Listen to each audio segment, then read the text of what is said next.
My Venus flytrap sits near the window, imitating my fiancée.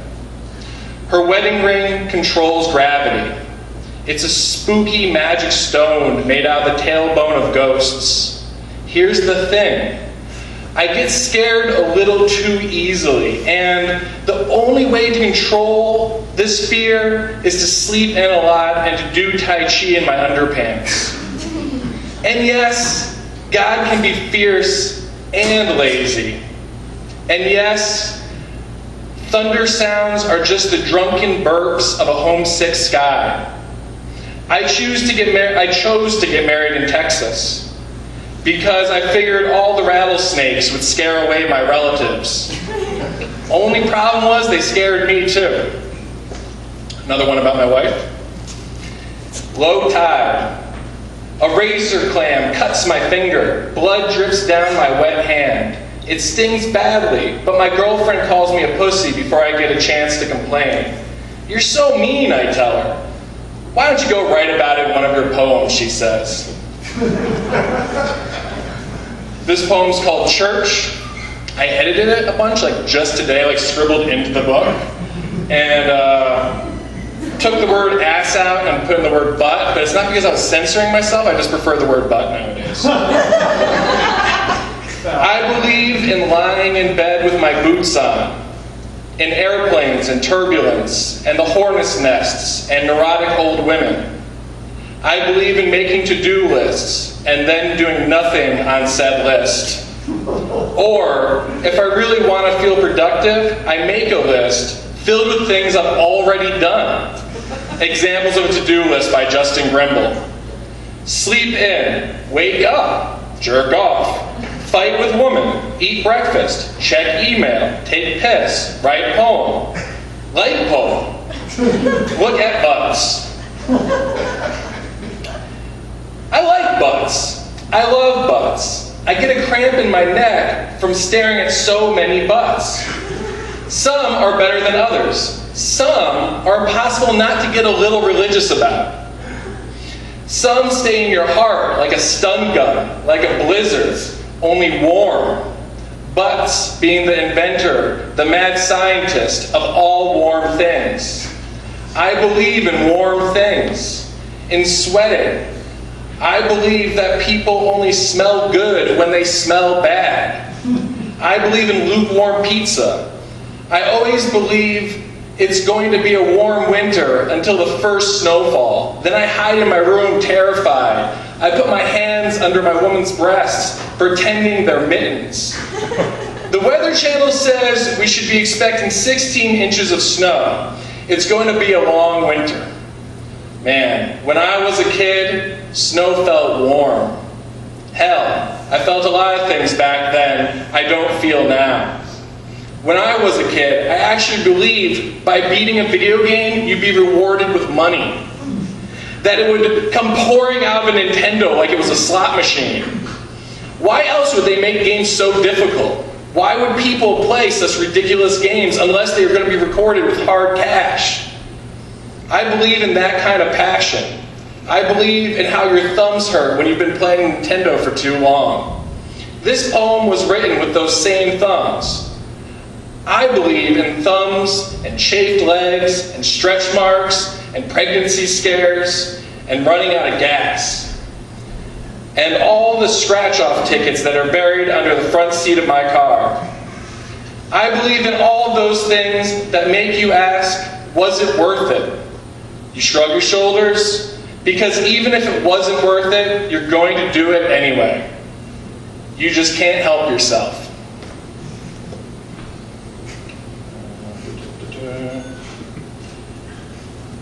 This one is called Feast or Famine. I was broke and unemployed and living with my parents. I was eating their food, sugar-free Jell-O and mashed potatoes that were so yellow they looked radioactive. They had every kind of diet soda. It was food that seemed designed to make people feel elderly. Food that could make a lumberjack feel like a golden girl. And my stepmother was always working on her grocery list. Her body was a disaster. She couldn't move much, but she could write a grocery list, and she made sure that our house was always stocked with as many Weight Watcher Fudge Pops as possible. She spent the rest of the day nodding off while watching Oprah. My father would stay with her. He had his help, but at times he looked just as laid out as she was. It was a leisurely existence, but not an easy one. One morning, I woke up to the sounds of crows gathering in the woods behind the house, screeching at one another, sounding like a family at its wit's end. It was 6 in the morning, and I had no job to get to, but still I was exhausted. It was impossible to sleep, these birds sounding like metal ripping. I tried to be patient. I tried to wait for it all to pass, but the crows were relentless. Finally, I snapped. I stumbled down the stairs and snuck into by my stepmother, who sat in the living room on one of the lazy boys, with a stick of a fudge pop still in her hand. I opened the refrigerator, grabbed a pack of sugar-free Jell-O, and took it outside. I started chucking the Jell-O at the birds. "Get the fuck out of here, birds! It's 6 in the morning, I'm trying to sleep." I went through 8 packs of sugar-free Jell-O before I got all the birds to move on. When I came back into the house, my stepmother was awake. "What are you doing awake so early?" she asked. "Nothing," I said. "I was just getting some fresh air." "That's nice," she said. "And Justin, I meant to tell you, I bought some sugar-free Jell-Os that you like so much." "I noticed," I said. "I already ate them all." "You did?" She was astonished. "You are just like your father," she said. "Such an appetite."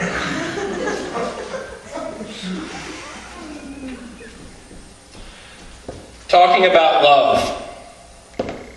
"How's living in the city?" they ask.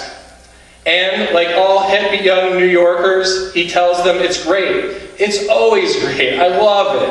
And he brags about his job and his woman. But that's not real love. When you really love something, you don't brag.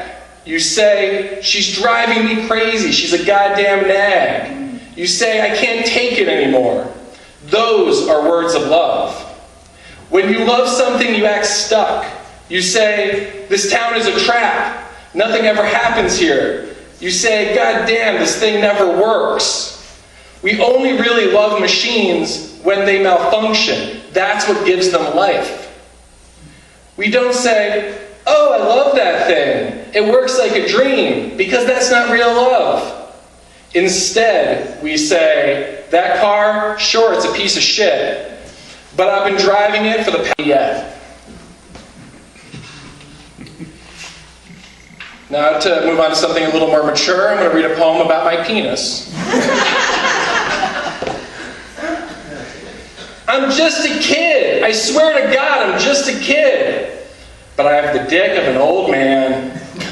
It's grumpy, it's stubborn. Its rug-burned soul is still playing hide and seek with the gods it has fought. This old bastard has balls filled with the leftovers and reruns and unpaid parking tickets.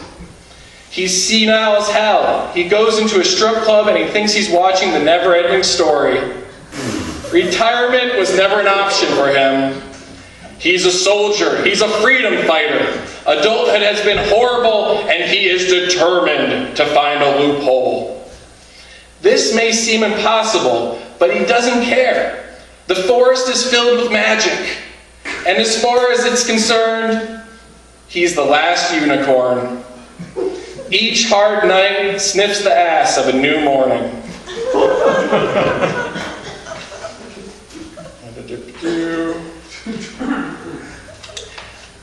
This poem's called, "I Don't Even Know If This Is a Poem."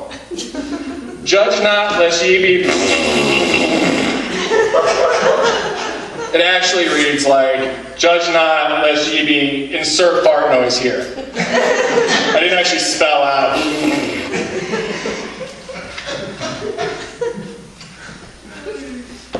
All right, let's get serious.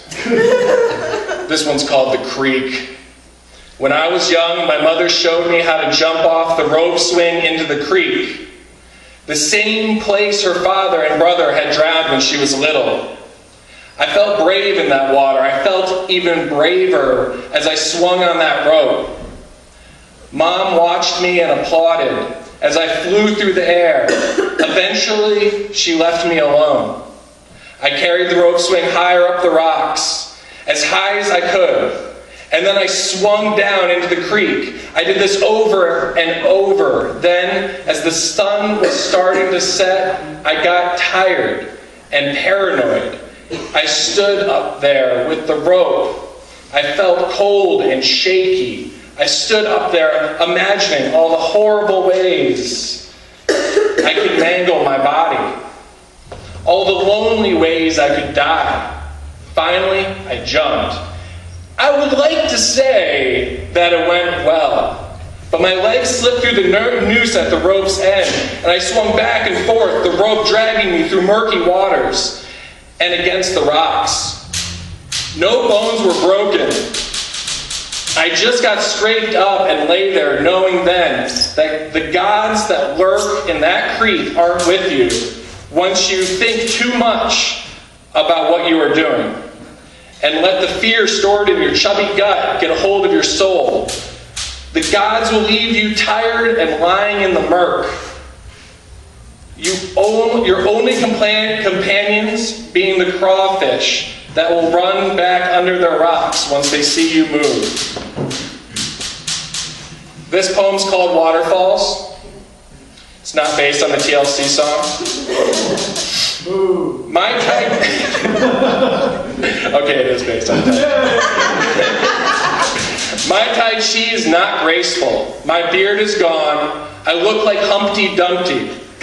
People tell me the beard made me look sloppy, like I was on society's fringe. Well, now I'm clean cut and humiliatingly civilized. Wobbly at heart, Adam Sandler movies are the only outlets that offer me sanctuary. I love hiding in the catacombs of a big tacky theater and listening to teenagers sitting behind me laugh. Their laughter seems so natural, like all the sloppy things babies do. Can we really swim once we're born? I have trouble believing that. My buddy grew up in a small island. You had to take a ferry to get there. His parents never taught him how to swim. It was a subtle way of being cruel. My mother taught me how to swim in the same creek where her father had drowned. Maybe she was telepathic. Maybe she knew that she was going to die when I was 18, right after losing my virginity to a Greek girl, and that I was going to put her ashes in that same creek. It was as if she knew all that, and she wasn't really teaching me how to swim or how to tread water. She was teaching me how to find life within grief. My buddy still cannot swim. I have tried to show him, and it gets kind of awkward. He freaks out and grabs hold of me, and it looks like we're cuddling. Instead, we go to the gym and lift weights. We grunt when we are doing bench presses. It's our attempt at a whale song. This is a true story. It's about Splish Splash, a water slide park. We were at a water park, and we had to take a piss. The line to the bathroom was too long, so we went to the wave pool. We got waist deep and started pissing. At first, we felt like geniuses. Then, with relief, came clarity. It was as if we had been in a trance, like puppets to some crazed voodoo wizard. Just now realizing that we were standing right next to each other, bathing in each other's piss. The artificial waves started up. They crashed against our bodies. We walked out of the pool feeling ashamed, but ready for another ride. This one's called, I'm Not Fat, I'm Curvy. You know you have an eating problem when you start eating Tums as a snack.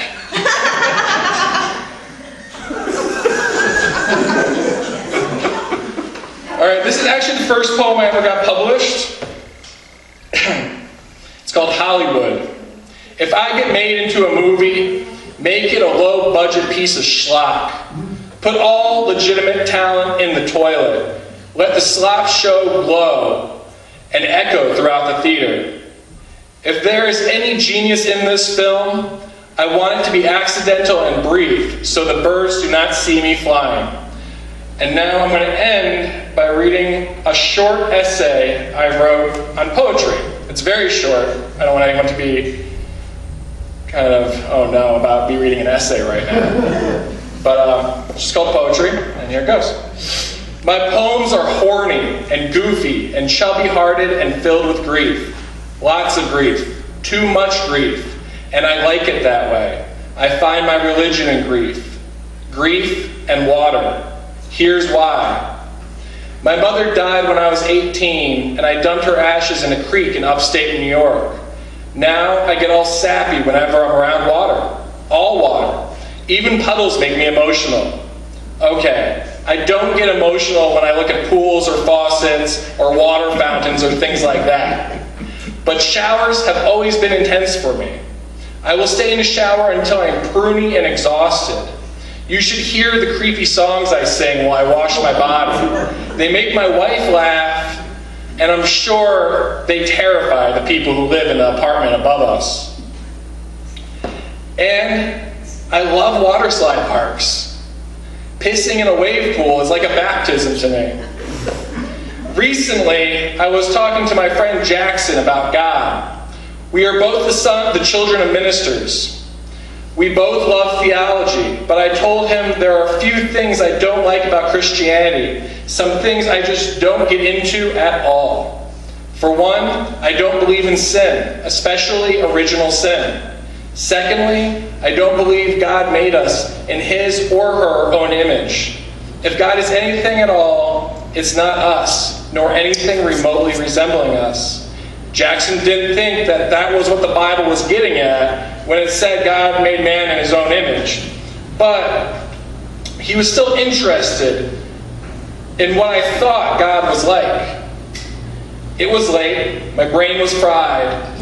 I was surprised with how quickly the answer came to me.